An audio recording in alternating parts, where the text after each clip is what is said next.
அறிவிச்சுடர் பார்வையாளர்களுக்கு வணக்கம். மூத்த பத்திரிகையாளர் திரு சரவண ராஜேந்திரன் அவர்கள் நம்முடன் இணைந்திருக்கிறார்கள். வணக்கம், மகிழ்ச்சி. அண்மையில் மகாராஷ்டிராவில் ஒரு இஸ்லாமியர் ஒருவரை மாட்டுக்கறி வைத்திருந்ததாக தாக்கியிருக்காங்க. இன்னும் 1-2 மாநிலங்களில் இதே போல நிகழ்வுகள் நடந்திருக்கின்றன. இது பற்றி தங்களது பார்வை. அனைவருக்கும் வணக்கம். அறிவிச்சுடர் பல்வேறு அரிய தகவல்களையும் அறிவு சார்ந்த விவாதங்களோடு போட்டித் தேர்வுகளுக்கு தேவையான தகவல்களையும் உங்களுக்கு வழங்கிக் கொண்டிருக்கிறது. ஆதரவு அளித்த அனைவருக்கும் மீண்டும் எனது நன்றிகள். இந்த வீடியோவும் ஒரு முக்கியமானது. இதை நீங்க முழுமையா பார்க்கணும். எப்பயும் போல லைக் பண்ணுங்க, சப்ஸ்கிரைப் பண்ணுங்க, மற்றவர்களுக்கும் இதை ஷேர் பண்ணுங்க. வீடியோக்குள்ள போலாம். வெள்ளிக்கிழமை மும்பை பக்கத்துல நாசிக், அதாவது இகத்புரி தெரியும், நாசிக் அடுத்து மும்பையிலிருந்து போற பாதை. அங்கிருந்து ஒரு இஸ்லாமியர் முதியவர் தன்னுடைய மகளை கூட்டிக்கிட்டு டானே வராரு. மும்பை புறநகர் டானேக்கு ட்ரெயின்ல வந்துகிட்டு இருக்காரு.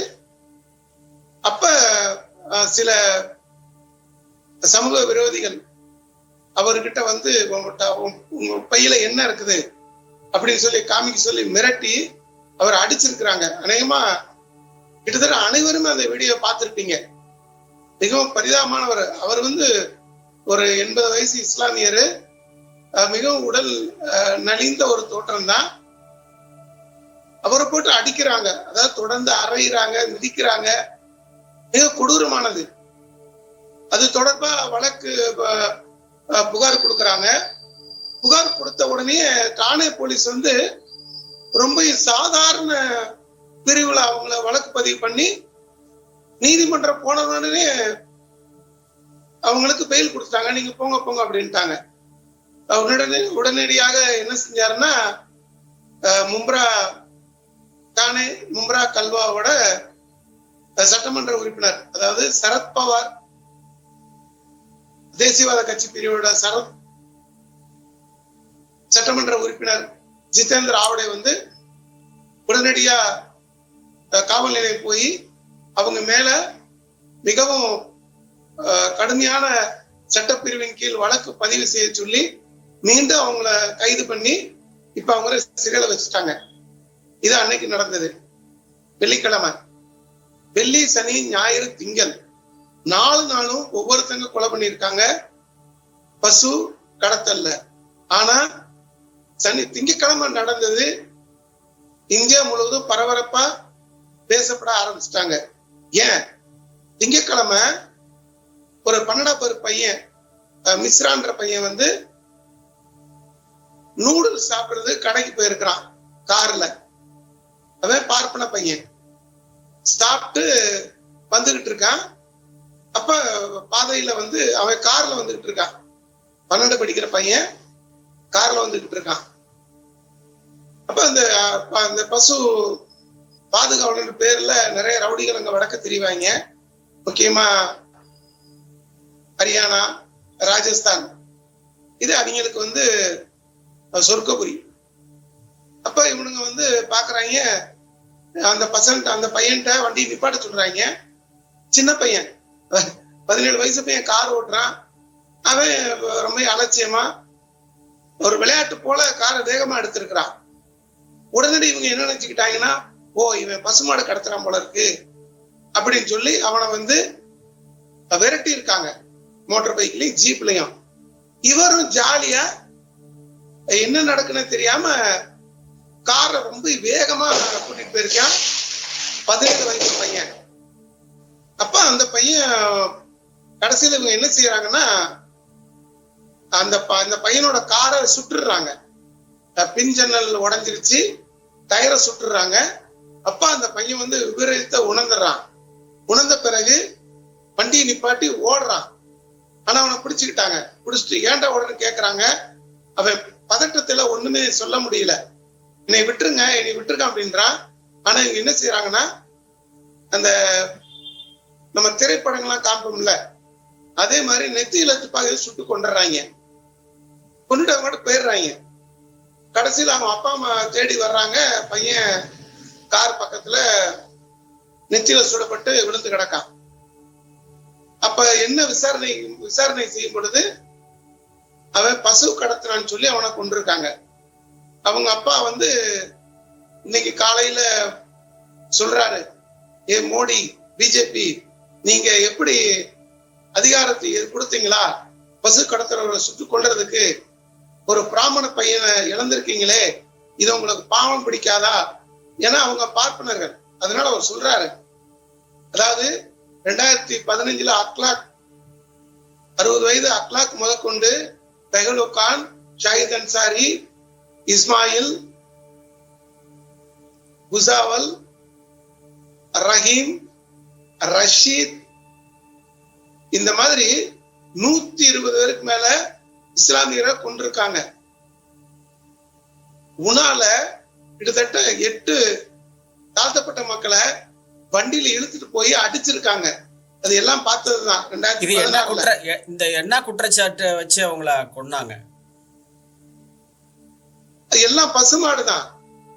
பசுமாடை கடத்தினாங்க, பசுமாடு இறைச்சி சொல்லிதான் கொன்னாங்க.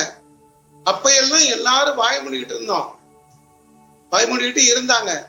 ஆனா ஒரு மிஸ்ரா சுட்டு கொன்ன பிறகு அப்படியே எல்லாருமே பரபரப்பா இயங்குறாங்க. பசுமாடு இங்கதான் வருது. இது என்ன? பசுமாடு புனிதம், பசுமாடு புனிதம். பசுமாடுக்கும் நமக்கான வாழ்வியல் தொடர்பு சுத்தமாவே கிடையாது. பசுமாடுன்றது வந்து ஒரு கற்பனை. கிரேக்கத்துல உங்களுக்கு தெரியும், மென்தார்னு ஒரு கிரேக்க கடவுள். அந்த கடவுள் வச்சுதான் பசுமாடு, மாடு தொடர்பான கதைகள் உருவாகுது. அதை அப்படியே எங்க கொண்டு வந்துட்டாங்க? மகாபாரதத்துல கொண்டு வந்து நம்ம கேள்விப்பட்ட காமதேனு, நந்தினி, பீஷ்மர், அப்புறம் ஒரு கபில முனிவர், இதெல்லாம் மிக்சர் பண்ணிட்டாங்க. மகாபாரத கதை பொறுத்தளவு ஒவ்வொரு காலகட்டத்திலையும் திணிச்சுக்கிட்டே இருந்தாங்க. சோ பசுமாட மகாபாரதத்துல எங்க திணிக்கிறாங்கன்னா, வேத காலத்துக்கு பிறகு, அதாவது 7ஆம் 8ஆம் நூற்றாண்டுலதான் பசுமாடை வந்து திணிக்கப்பட்டு அது புனிதமாக்கப்பட்டுட்டே வருது. பசுமாடை வளர்க்குறாங்க, பாலுக்காக வளர்க்குறாங்க, அதை வந்து ஏற்றுமதி பண்ணுறாங்க, மாட்டுக்கறிக்காக ஏற்றுமதி பண்ணுறாங்க. வடநாட்டில் தான் ஏற்றுமதி பண்ணுறாங்க. அதில் வெவ்வேறு பேரில், இஸ்லாமியர்கள் பேரில் அந்த ஏற்றுமதி நிறுவனம் வச்சுக்கிட்டு ஏற்றுமதி பண்ணுறாங்க. ஆனால் பசு வதையக்கூடாது, பசு கறியை சாப்பிடக்கூடாது, மாட்டுக்கறியை சாப்பிடக்கூடாதுன்னு சொல்கிறாங்க. இந்த பசு மாட்டுக்கறி சரி, பசு புனிதம் என்றால் எருமை என்னாச்சு? ஏன் எருமையை வந்து கொள்வதை அவங்க வந்து தடை செய்யவில்லை? பசுமாட்டுக்கு மட்டும் என்ன முக்கியத்துவம்? எருமை மாட்டை ஏன் அப்படி நினைக்கிறாங்க? அதை பற்றி உங்களது பார்வையை சொல்லுங்க. இன்னைக்கு இவ்வளவு கொலைகள் பசுமாடு பேர் நடந்துகிட்டு இருக்குது. ஆனா பசுமாட்டுக்கும் வெறும் இந்தியா மட்டும் இல்ல, ஒட்டுமொத்த இந்திய தீபகற்பம், அதாவது பாகிஸ்தான்ல இருந்து நேபாள், இந்த பக்கம் பர்மா வரைக்கும் பசுவை பத்தி எந்த ஒரு பதிவுமே கிடையாது. ஆனா அதாவது இந்திய தீபகற்பம் இங்க வந்து வாழ்வியலோட சேர்ந்த ஒரு விலங்கா வந்து எரும மாடு இருந்திருக்குது. வெறும் இந்திய தீபகற்பம் மட்டும் கிடையாது, கிழக்காசிய முழுவதுமே. இந்த வீடியோல வந்து முக்கியமா எருமைகள் பற்றிய ஒரு குறிப்பு, பலருக்கு தெரியாத விஷயங்கள் பார்க்கலாம் சான்றுகளோட. இது முழுவதுமே சான்றுகளோட தான் பேசப்படுது, கொடுக்கப்படுது. அவர் கூறினார், இவர் கூறினாரோ, இல்லாட்டி நம்ம ரெங்கராஜ் பாண்டே அவர் சொன்ன மாதிரி அங்க கேட்டேன், இங்க கேட்டேன், அப்படியெல்லாம் கிடையாது. அனைத்துமே சான்றுகளோட பகிரப்படுற வீடியோ. ஓகே, இப்ப தகவலுக்கு வர்றேன். ஒரு பத்திரிகை செய்தி படிச்சேன், இந்தியன் எக்ஸ்பிரஸ்ல. ஹரியானால ஃபத்தேகாபாத் அப்படின்ற ஒரு சின்ன ஊர்ல இருந்து 21 கோடிக்கு, அதே ஹரியானாவில் உள்ள நைனிகேரான்ற கிராமத்துல உள்ள ஒரு விவசாயி ஒரு எருமைய 21 கோடிக்கு வாங்குறாரு. அந்த செய்தி வந்து பரபரப்பா ஓடுது. பரபரப்பா ஓடாது. ஏன்னா இதெல்லாம் வந்து சர்வசாதாரண செய்தி தான். அந்த 21 கோடிக்கு வாங்கின எருமைய பக்கத்துல, அதாவது பார்டருக்கு அந்த பக்கம், எல்லைக்கு அந்த பக்கம் உள்ள பாகிஸ்தான், அது ஆண் எருமையா பெண் எருமையான்னு ஆண் எருமை தான். எருமை தான், நம்ம இங்க ஆண் பெண்ணு பிரிக்கல. இல்ல அது அவ்வளவு அதிகமாக விலை கொடுத்து வாங்கக்கூடிய அந்த மாடு இது ஆணா பெண்ணான்னு அறிய கேட்கிறேன். ஆண் எருமை தான். ஆனா அங்க வந்து ஆண் எருமை பிரிக்க மாட்டாங்க. அதனாலதான் நான் அதை சொல்லல. விலை கொடுத்து வாங்குறாங்க. பக்கத்துல உள்ள பாகிஸ்தான் ஷியால்கோட்ல இருந்து ஒரு விவசாயி வராரு, வந்து அவர்கிட்ட சொல்றாரு, 21 கோடிக்கு எருமை வாங்கினீங்களே, அதை எனக்கு கொடுங்க, நான் 50 கோடி தரேன் அப்படின்றாரு. மாட்டேன்றாரு. 70 கோடி தரேன் அப்படின்றாரு.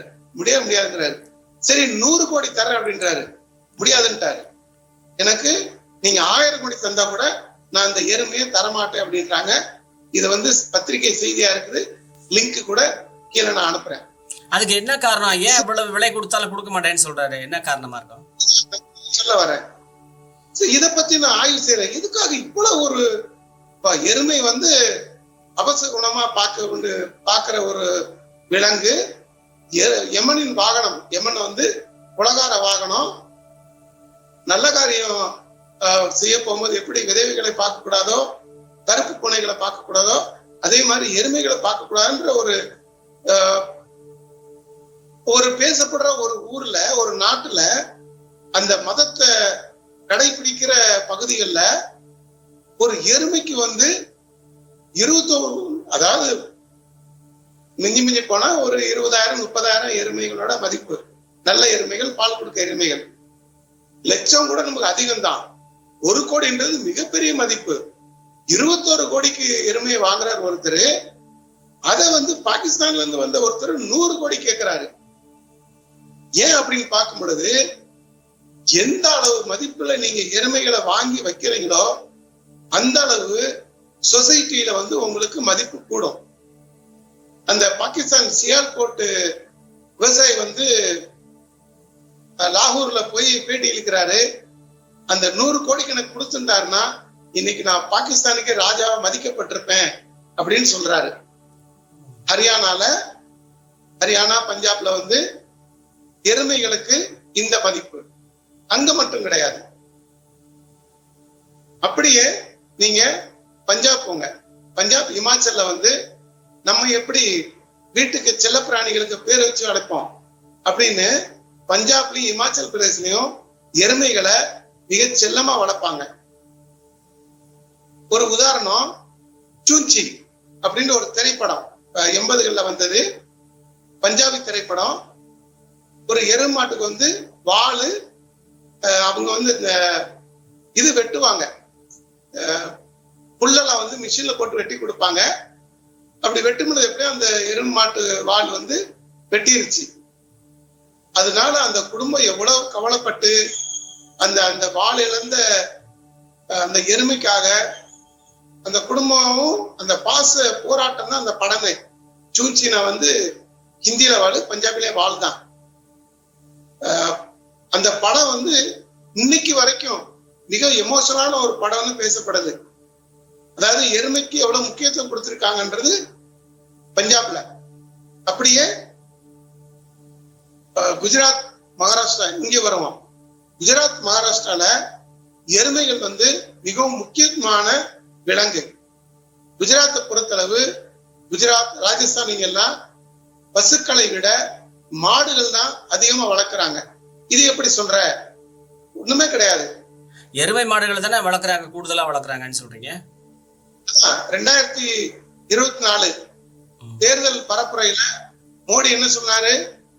உங்கள் வீட்டில் 2 எருமைகள் இருந்தால் அதில் ஒரு எருமையை காங்கிரஸ்காரர் கொண்டு போயிருவாங்க.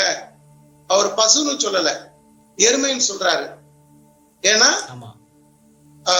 முக்கியமா மேற்கு மாநிலங்கள்ல எருமைகள் வந்து அது முக்கியத்துவம் வாய்ந்த விலங்கா பார்க்கப்படுது. குஜராத்திலையும் மகாராஷ்டிரிலையும் எருமை பத்தி திரைப்படம் வந்திருக்குது. கர்நாடகா, மகிஷாசுரனோட ஊர் வந்து மைசூரு. மகிஷாசுரன் எருமைகளின் நகரம். அதாவது எருமைகளை வந்து அவங்க மன்னரா பார்த்தாங்க கன்னட மக்கள். இன்னைக்கு கூட மைசூர்ன்றது வந்து மகிஷாசுரன் ஆண்ட ஒரு ஊரு. எருமை, அவங்க பசு மன்னன் சொல்லல, எருமைகளின் மன்னர். இன்னைக்கு தசரா கொண்டாடுறது எதனால? அவங்களுடைய மன்னர். எப்படி ஓணம், இந்த இன்னும் கொஞ்ச நாள்ல ஓணம் கொண்டாட போறாங்க. அந்த பாகுபலி அரசன், மதிப்பு மிக்க திராவிட அரசன் பாகுபலி மாதிரி, அதே மாதிரிதான் மகிஷாசுரனையும் அவங்க வந்து மதிப்போட கொண்டாடினாங்க. சதர் திருவிழா கேள்விப்பட்டிருப்பீங்க, தீபாவளி ஒட்டி வரும். தெலுங்கு மக்கள் கொண்டாடுற சதர் திருவிழா. ஆக்சுவலி அவங்க தீபாவளி கொண்டாட மாட்டாங்க, ஆனா இந்த சதர் திருவிழாவோட அதை பாப்பாங்க வந்து இணைச்சு விட்டாங்க. சதர் திருவிழா என்னது அப்படின்னா எருமை விழான்னு அர்த்தம். சதர் விழானால எருமை விழா. தெலுங்கு மக்கள் வந்து மிக பிரபலமா கொண்டாடுறது. சோ அதனால எருமைகளை முக்கியத்துவம் அங்க காமிக்கூடாதுக்காக தீபாவளி அங்க சொல்லி விட்டாங்க. அதே மாதிரி ஒடிசா, ஜார்க்கண்ட், மத்திய பிரதேசம். மத்திய பிரதேசத்துல வந்து 2012 அந்த அரசு வந்து ஒரு நூல் வெளியிடுது. பழங்குடியின பாட்டு தொடர்பான நூல் அது. அதுல 100க்கும் மேற்பட்ட பாடல் வந்து எருமைகளை மையப்படுத்தி தான் பாடப்பட்டது. வடகிழக்கு மாநிலத்துக்கு போவோம். வடகிழக்கு மாநிலத்துல வந்து எருமைகளுக்கு நம்ம எப்படி பெண்களுக்கு வந்து தங்க நகைகள் பூட்டி அழகு பார்ப்போமோ, அதே மாதிரி வடகிழக்கு மாநிலங்கள்ல எருமைகளுக்கு வந்து மூக்குலையும் காதலையும் தங்க வளையங்கள் மாட்டி அழகு பார்ப்பாங்க. நீங்க குறிப்பா குவாஹாட்டி, இல்லாட்டி அகர்தலா, பங்களாதேஷ் டாக்கா, மற்ற நகரங்களுக்கு போனீங்கன்னா நகை கடைகள்ல அந்த எருமைகள் அழகுபடுத்துற சாதனங்களுக்கு தனி பிரிவே இருக்கும். இங்க எப்படி வைர நகைகளுக்கான ஒரு பிரிவு, வெள்ளி நகைகளுக்கான ஒரு பிரிவு, குழந்தைகளுக்கான ஒரு பிரிவுன்றாங்கல்ல, அதே மாதிரி வடகிழக்கு மாநிலங்கள்லயும் வங்கத்திலையும் கடைகள்ல வந்து எருமை மாடுகளுக்கு போடுற நகைகள் தொடர்பான ஒரு பிரிவே இருக்குது. இது வடகிழக்கு மாநிலத்துல எருமைகளை மதிப்பு கொடுக்கிறது. இது அப்படி நான் சொல்லல. நாகாலாந்து அரசோட முத்திரை இருக்கு பாருங்க. நம்ம அரசோட முத்திரையில வந்து இது சிறுவில்லிபுத்தூர் கோயில் கோபுரம் இருக்கு. ஆனா நாகாலாந்து அரசு முத்திரையில நடுவுல பெரிய படமா எருமை மாடு படம் தான் இருக்கும். எருமை மாடு பாய்ச்சலா நிக்கிற மாதிரி ஒரு படம். பீகார்ல வந்து பொண்ணு கேட்ட போறவங்க ஒரு எருமாடை கையிலே கொண்டு போவாங்க. ஏன்னா மணப்பெண்ணுக்கு வந்து எருமையை தானமா கொடுத்து தான் பொண்ணு கேட்பாங்க. அப்படின்னா தான் மாப்பிள்ளை வந்து ஏத்துக்கிடுவாங்க. நீங்க கையாட்டிட்டு போனா, இல்ல லட்சமா பணத்தை பையில தூக்கிட்டு போனாலோ, இல்லாட்டி மதிப்பு விலை உயர்ந்த கார்ல போனாலோ அங்க மதிக்க மாட்டாங்க. இப்ப ஒரு விலை உயர்ந்த ஒரு மதிப்புறு விலங்காக இந்த எருமை மாடு விளங்குது, இன்னும் விளங்கி கொண்டிருக்கு. நான் நீங்க பெரிய கார்ல எதிர் போனாலும் அவங்க வந்து மதிக்க மாட்டாங்க. ஆனா நீங்க செருப்பு போடாம கூட ஒரு எருமையை கூட்டிட்டு போனீங்கன்னா அந்த ஊருக்காரங்களே உங்களை வந்து மதிப்போட பார்ப்பாங்க, நல்ல மாப்பிள்ளைன்னு சொல்லுவாங்க. நேபாளுக்கு போவோம். நேபாள்ல வந்து எவ்வளவு எருமைகள் வச்சிருக்காங்களோ அந்த அளவு அவங்க வந்து செல்வந்தர்கள் அப்படின்னு மதிப்பாங்க. பசுமாடு கிடையாது, இல்ல காளை மாடு கிடையாது. எருமைகள் வந்து எவ்வளவு அதிகமா வச்சிருக்காங்களோ அந்த அளவு அவங்க வந்து செல்வந்தர்கள். அதனாலதான் அங்க வந்து எருமைகளை வந்து லட்சக்கணக்குல மேய்ச்சலுக்கு அனுப்புறத பார்க்கலாம். அங்க வந்து ஒரு விழா நடக்கும். அந்த விழால ஆயிரக்கணக்குல எருமைகளை பலியிடுவாங்க. என்னடா இவ்வளவு புனிதமா பாக்குறாங்க, பலியிடுறாங்களே அப்படின்றது எதுக்குன்னா, இதுவும் பார்ப்பனர்களோட திருப்புவாதம் தான். அதாவது நீ இவ்வளவு முக்கியத்துவமா வச்சிருக்கியா, இவ்வளவு எருமை வச்சிருக்கிறியா, அப்ப வேண்டாம், காளிக்கு பலி கொடு, அது 1-2 கொடுக்காத, ஆயிரக்கணக்கில் கொடு அப்படின்ற ஒரு திருப்புவாதம் தான் எருமைகள் அங்க பலி கொடுக்கிறது. நீங்க பார்க்கலாம், நெட்ல தேடி பாருங்க. நேபாளத்துல வந்து காளிக்கு ஆயிரக்கணக்கில் எருமைகள் பலி கொடுக்கிற ஒரு விஷயம். மீண்டும் இன்னொன்னு வந்து மலையாள திரைப்படமும் சரி, குஜராத்தி, மராட்டி, ஒடியா இந்த திரைப்படங்கள்ல நீங்க இதுவரை கவனிக்காட்டினா இனிமே பாருங்க, ஏதாவது ஒரு ஃப்ரேம்ல வந்து எருமைகளை கொண்டு வந்துருவாங்க. அதாவது படம் ஆரம்பத்துல இருந்து கடைசி வரைக்கும் ஏதாவது ஒரு காட்சியில ஒரு தூரத்துல எருமை மேயிற மாதிரி கூட கொண்டு வந்துருவாங்க. காரணம் வந்து அவங்களுக்கு ஒரு சரி என்னோட திரைப்படத்துல எருமை மாடு வரணும், ஒரு ஐதீகம் கூட சொல்ல முடியாது, அது ஒரு நம்பிக்கை. பஞ்சாபி மொழியில சரி, போஜ்புரி மொழியிலையும் சரி, இங்க வந்து டைட்டில் கார்டுலயே எருமைகளா போடுவாங்க. கம்பளா, கர்நாடகால கம்பளா விழா உங்களுக்கு தெரியும். நம்ம எப்படி ஜல்லிக்கட்டை கொண்டாடுறோமோ அதே மாதிரி கம்பளா வந்து ரொம்ப மிகவும் பிரபலமான ஒரு விளையாட்டு. ஆந்திரா, தெலுங்கானா, கர்நாடகா. அது என்ன கம்பளான்னா, எருமைகளை வந்து பூட்டி ஓட விட்டு அது கூடயே ஓடி வந்து ஒரு விளையாட்டு, மிகவும் பிரபலமான விளையாட்டு. அந்த கம்பளா விளையாட்டுக்கான எருமைகளை வந்து அவங்க வந்து மிகவும் முக்கியத்துவம் வாய்ந்த ஒண்ணா வச்சிருப்பாங்க. தன்னோட வீட்டுல இப்ப எப்படி இங்க ஜல்லிக்கட்டு எப்படி வைக்கிறாங்க அந்த மாதிரி வளர்ப்பாங்க. சரி, இப்ப வந்து நம்ம தமிழ்நாட்டுக்கு வருவோம். என்னடா வட இந்தியாக்கெல்லாம் சுத்தி வர்றீங்க, தமிழ்நாடு பேச மாட்டேங்க அப்படின்னா, கலாச்சார திணிப்பு நம்மளை வந்து எருமைகளை தூர விலக்கிடுச்சு. இன்னைக்கு அதிகமா வெறுக்கப்படுற தமிழர்களால் வெறுக்கப்படுற ஒரு விலங்குன்றது எருமை மாடுகள்ல நான் சொல்றேன். அது என்னுடைய பார்வையில நான் சொல்றேன். ஏன்னா இன்னைக்கு கூட நீங்க எருமைகள் வந்து அதிகமா வீட்டுல வளர்க்க மாட்டாங்க, கேட்ட அபச குணம்பாங்க. ஆனா நல்லா கவனிங்க, திட்டுறதுன்னா செல்லமா திட்டுறது. ஒரு அக்கா தங்கச்சி தன்னுடைய சகோதரனையோ, இல்ல காதலி இல்ல மனைவி தன்னுடைய கணவனையோ காதலனையோ திட்டும் போது எருமைன்னு திட்டுவாங்க. நல்லா கவனிங்க. மற்றவங்க சொல்லும் போது அந்த எருமையா, உன் தம்பி இன்னைக்கு அங்க வந்தாடுன்னா அந்த எருமையா அப்படிம்பாங்க. அதாவது ஏன் அப்படி சொல்றாங்கன்னா, மிகவும் செல்லமா வளர்த்திருக்காங்க. ஒரு காலத்துல எருமைகளை வந்து மிகவும் செல்லமா வளர்த்ததுனாலதான் தனக்கு மிகவும் வேண்டப்பட்ட அண்ணனோ தம்பியோ காதலனோ சகோதரனையோ கணவனையோ செல்லமா எருமைன்னு திட்டுவாங்க. வாத்தியார் வந்து தன் பிள்ளைகளை எருமைகளான்னு சொல்லுவாரு. நல்லா கவனிங்க. ஆனா மிகவும் கோபத்துல வெறுப்புல யாரும் எருமைன்னு திட்டி இருக்க மாட்டாங்க. நீங்க சரௌண்டிங்ல கவனிச்சு பாருங்க. ஒரு தெரு சண்டையிலையோ இல்லாட்டி மற்ற ஒரு கோபதாபமான அசிங்கமான வார்த்தைகள் பயன்படுற சண்டையில எருமைன்றதை பயன்படுத்த மாட்டாங்க. அங்க வேற வேற சொற்களை வசைப்பாடுவாங்க.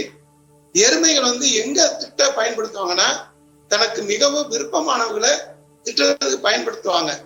இதுலயே நம்மளுடைய வாழ்வியல்ல எருமைகள் எவ்வளவு முக்கியத்துவம் வாய்ந்த ஒன்றுன்னு நமக்கு தெரிய வந்திருக்குது. ஆனா நம்ம மட்டும்தான் வந்து எருமைகளை அதிகமா விலைக்கு வச்சிருக்கிறோம். இப்ப நான் சொன்ன மாதிரி இந்திய தீபகற்பம் முழுவதுமே வந்து எருமைகளை வந்து முக்கியத்துவம் வாய்ந்த ஒரு வீட்டு விலங்காதான் பாவிச்சிருக்கிறாங்க. இந்த ஃப்ரேம்குள்ள எங்கேயுமே பசுமாடு வரவே இல்லை. இவ்வளவு சொல்றேன்னு, இந்த அளவு முக்கியத்துவம் வாய்ந்த ஒரு விலங்கா பசுமாடை வச்சிருக்காங்கன்னா கிடையவே கிடையாது. நீங்க கேள்விப்பட்டிருக்கீங்களா? ஒரு பசுமாட்டை 21 கோடி கொடுத்து வாங்குற அப்படின்னு கேள்விப்பட்டிருக்க மாட்டீங்க. அதே மாதிரி பசுமாடை வந்து இந்த மாதிரி தானமா கொடுத்து பெண் பார்க்கறதுக்கோ, அதை விட பசுமாட்டுக்கு வந்து தங்க ஆபரணங்கள் போட்டு அழகு பார்க்கறதுக்கோ நீங்க தேடி பாருங்க. இணையதளங்கள்ல இப்ப எல்லார்கிட்டையும் இருக்குது, தேடி பாருங்க. ஆனா எருமைகளுக்கு இவ்வளவு முக்கியத்துவம் கொடுத்திருக்கிறாங்க. 21 கோடி வாங்குற ஒரு எருமை அவர் வந்து சொல்றாரு.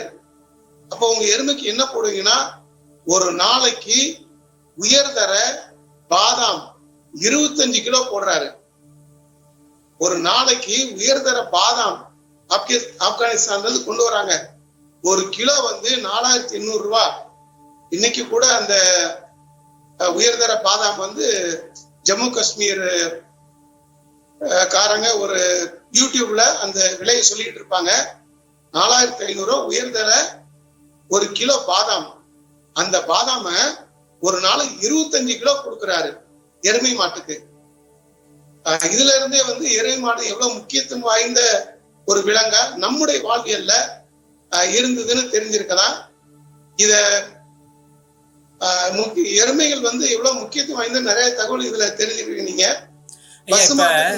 இந்த எருமை மாடு என்பது நம்ம சிந்துவெளி பண்பாட்டிலே பார்க்குறோம், எருமைகள் பார்க்குறோம்.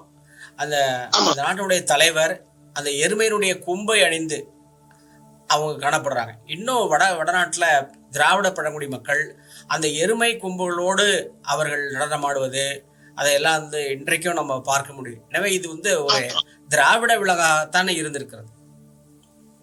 அதாங்க இல்ல, வட மாநிலங்கள் இந்திய தீபகற்பம் சொல்லிட்டு இருக்கேன். ஆனா தென்கிழக்கு ஆசியால வந்து எருமைகளை வந்து அறிவின் மூலமா பார்த்திருக்காங்க. சில எடுத்துக்காட்டு தரேன் நானு. எருமைக்கு அறிவுக்கு என்னதான் தொடர்பு அப்படிமோ, இன்னைக்கு சொர்ண கட்டவன் வந்து எருமை மாடுன்னு சொல்லுவோம். டேய் என்னடா எருமை மாடு மாதிரி இருக்க அப்படின்னு சொல்லுவோம். ஆனா சீனாவும் சரி, தைவான் சரி, மற்ற கீழே நாடுகள் அங்க எருமைகளை அறிவின் மூலமா தான் பாக்குறாங்க. அப்படி என்ன பாக்குறாங்க எடுத்துக்காட்டு சொல்லு அப்படின்னா, லாவோஸ் மிகப்பெரிய தத்துவ ஞானி, சீனாவுல இருந்தவர். இது நம்ம முன்னாடி காகித வீடியோ நம்ம பார்த்திருக்கிறோம். லாவோஸ் அவர் எங்க பயணம் பண்ணாலும் எருமை மேலதான் பயணம் பண்றதா படங்களும் ஓவியங்களும் சிலைகளும் இருக்குது. அதே மாதிரி பெய்ஜிங்ல உள்ள அருங்காட்சியகத்துல கான்ஃபூசியஸோட பெரிய நாணல் ஓவியம் இருக்குது. அந்த நாணல் ஓவியத்துல என்ன எழுதியிருக்காங்கன்னா, கான்ஃபூசியஸ் தன்னோட பிறந்தநாளை கொண்டாடுறதுக்கு எருமை மாடு மேல ஊர்வலமா வராரு அப்படின்னு சொல்றாங்க. அது வந்து கீழே என்ன எழுதியிருக்காங்கன்னா, the wisdom of the power அப்படின்னு அதுல எழுதியிருக்காங்க. அது சைனீஸ்ல வந்து சி லியாங் யாங் யூ அப்படின்னு சொல்லுவாங்க. விஸ்டம் ஆஃப் த பவர், அதாவது அறிவின் ஆற்றல். கன்ஃபூசியஸ் வந்து அறிவின் ஆற்றல் மேல உட்கார்ந்து தன்னுடைய பிறந்தநாளை கொண்டாடுறதுக்கு வர்றாருன்னு சீன அருங்காட்சியகம், பெய்ஜிங் அருங்காட்சியகத்துல நாணல் ஓவியம். இது 11ஆம் நூற்றாண்டுல வரையப்பட்ட நாணல் ஓவியம். அதுக்கப்புறம் நமக்கு மிகவும் தெரிஞ்ச ஒருத்தர் போதி தர்மர், பல்லவ நாட்டு இளவரசர். 6ஆம் நூற்றாண்டுல 6ஆம் 7ஆம் நூற்றாண்டு இடைவெளியில சீனா போறாரு. அங்க போய் பௌத்த மதத்தை பரப்பி அவரே தனி ஒரு பௌத்த கொள்கையை உருவாக்கினாரு. பௌத்த கொள்கையோட பாதுகாப்பு கலைகள் அந்த மாதிரி பல இதை கற்பிக்கிறாரு. ஷாவலிங் டெம்பிள் இன்னைக்குள்ள சியாங்குன் அப்படின்ற மாகாணத்துல, சியாங்குன் மாகாணத்துல வந்து ஷாவலிங் டெம்பிள் இருக்குது. கராட்டே கிட்ஸ்ல கூட அந்த டெம்பிளை வந்து அழகா காமிச்சிருப்பாங்க. அந்த டெம்பிள் முகப்புல வந்து ஒரு சிலை இருக்கும். அது என்னன்னா, போதி தர்மர் வந்து எருமை மாட்டு மேல உட்கார்ந்து இருப்பாரு. அந்த டெம்பிள்ல போற வழியில முகப்புல அந்த சிலை இருக்கும். உள்ள வந்து ஓவியமும் இருக்கு. அதே வந்து ஓவியம் பண்ணியிருக்காங்க. அந்த ஓவியத்தோட எப்ப பண்ணாங்கன்னு தெரியல. அது ஒரு 10ஆம் நூற்றாண்டு ஓவியமா இருக்கும். அந்த ஓவியத்தை வச்சுதான் கிட்டத்தட்ட 15ஆம் நூற்றாண்டுல அந்த சிலையை வடிச்சிருக்கிறாங்க. இன்னைக்கு வரைக்கும் இருக்குது. அதாவது சீனர்கள் வந்து, சீனர் மட்டும் கிடையாது, தென்கிழக்கு ஆசியாலேயே எருமை மாடுகளை வந்து அறிவின் ஊற்றாதான் பார்த்திருக்காங்க. அதுக்கான எடுத்துக்காட்டு தான் இந்த 3 இதை சொல்றேன். நீங்க நெட்ல தேடினா கூட இது இருக்கும். இப்ப சிந்துவெளியில இருந்த காளை இருக்குல்ல, சிந்துவெளி காளை இருக்குல்ல, அந்த உருவம் பதித்த அந்த சீல், அந்த காளையினுடைய தொடர்ச்சி தான் இன்னைக்கு காங்கேயத்தில் நம்ம பார்க்கக்கூடிய காளை. அதே மாதிரியே இருக்கும். அதே போல சிந்துவெளியில இருந்த அந்த எருமை மாடுகள் தான் இந்தியா முழுக்க இருந்த விலங்கு. இது அது வந்து நம்ம நேட்டிவ் இந்த இந்தியாவில் காணப்படக்கூடிய விலங்கு. திராவிட இந்தியா முழுக்க இருந்தது தான் அந்த எருமைகளும் இந்த மாடுகளும். இதான் காளை மாடு. அதுதான் வந்து அந்த ஹரப்பா மொஹேந்திரா அதில் பூரா சீலில் அந்த இதில் காணப்படுது. திராவிட இந்தியா, அந்த இந்தியாவே திராவிட இந்தியா தானே சொல்றாங்க. அதனால திராவிட இந்தியா முழுமைக்கும் அந்த மாடுகளும் இருந்தது, அந்த எருமைகள் இருந்தன. இப்போ எருமைகளை பற்றி நிறைய செய்திகளை சொன்னீங்க. இந்த எருமை மாடு என்பது சிந்துவெளி பண்பாட்டில் பெரிதும் பயன்பட்டிருக்கிறது. அந்த முத்திரைகள்லாம் இந்த எருமை மாட்டினுடைய கொம்புகள் எல்லாமே இருக்கின்றது. இன்றைக்கும் வடநாட்டில் பல திராவிட இன பழங்குடி மக்கள் எருமை மாடுகளுடைய கொம்புகளை தலையில் அணிந்து கொண்டு அவர்கள் நடனம் ஆடுவது அது இன்னும் தொடர்கிறது. இது வந்து திராவிட பண்பாடு. அந்த விலங்கு விதமே இது வந்து ஒரு திராவிட விலங்கு. இந்த எருமை மாடு என்பது ஒரு திராவிட விலங்கு. அதே போலவே சிந்துவெளி பண்பாட்டில் இருக்கக்கூடிய அந்த காளை சின்னம் இருக்குல்ல, அது இன்றைக்கு இருக்கக்கூடிய காங்கேய மாடு, அதனுடைய தொடர்ச்சி தான் இந்த காங்கேயம் மாடு, காளை மாடு என்பது. எனவே இந்த காளையும் இந்த எருமையும் திராவிட விலங்குகள், திராவிட பண்பாட்டோடு நெருங்கிய தொடர்பு உடையவை. எனவே அதனுடைய மதிப்பை குறைப்பதற்காக தான், அந்த எருமை மாடனுடைய மதிப்பை குறைப்பதற்காக தான் பசுமாடு பூத்தப்பட்டு, எருமை மாடு வந்து இந்த யமனுடைய வாகனம் என்று அதை வந்து மதிப்பு குறைவாக சொல்லப்பட்டு அதை இழிவாக நம்ம மக்களே கருதக்கூடிய அளவுக்கு இந்த பார்ப்பன பண்பாட்டு படையெடுப்பு வந்திருக்கிறது என்பது பலர் சொல்ல நம்ம எல்லாம் கேட்டிருக்கோம். ஏன்னா அந்த வகையில் நீங்கள் எருமை மாட்டை பற்றி பல செய்திகளை சொல்லியிருக்கீங்க, அதனுடைய பெருமைகளை பற்றி சொல்லியிருக்கீங்க. இன்னும் வந்து ஒரு ஆய்வில் பசும்பாலுக்கும் எருமை மாட்டுப்பாலுக்கும் வந்து ஒப்பிட்டு பார்க்குறப்ப இந்த பசும்பாலை விட எருமை மாட்டுப்பால் தான் அதிகமாக சத்து இருக்குது. புரதச்சத்தும் சரி, கொழுப்பு சத்தும் சரி, இந்த எருமை மாட்டுப்பால் தான் அதிகமாக இருப்பதாக நம்ம செய்திகள் வருகிறது. இன்னும் இப்போ இருக்கக்கூடிய பால் பொருட்கள் அதிகமாக எருமை மாட்டுப்பால் தானே வந்து பயன்படுத்துவதாக நமக்கு வந்து செய்திகள் வருகிறது. இன்னும் மேலும் சங்க இலக்கியத்தில் எருமைகளுடைய பெருமை பெரிய அளவுக்கு பேசப்பட்டிருக்கு. அணிநடை எருமை என்று சொல்லி எருமைகளுடைய பெருமை பெரிய அளவுக்கு பேசப்பட்டிருப்பதாக தான் நாம் அறிய முடிகின்றது. இதுவரைக்கும் புதிய செய்திகள், இந்த எருமை மாடு, எருமையினுடைய பெருமைகளை நிறைய வந்து செய்திகளாக சொல்லியிருக்கீங்க. உங்களுடைய நேரத்துக்கு, கருத்துக்கு நன்றி. இந்த காணொலிகளை நீங்க மற்றவங்களுக்கு பகிருங்க, லைக் பண்ணுங்க, ஷேர் பண்ணுங்க, சப்ஸ்கிரைப் பண்ணுங்க. ஆதரவு தாருங்கள். அனைவருக்கும் நன்றி.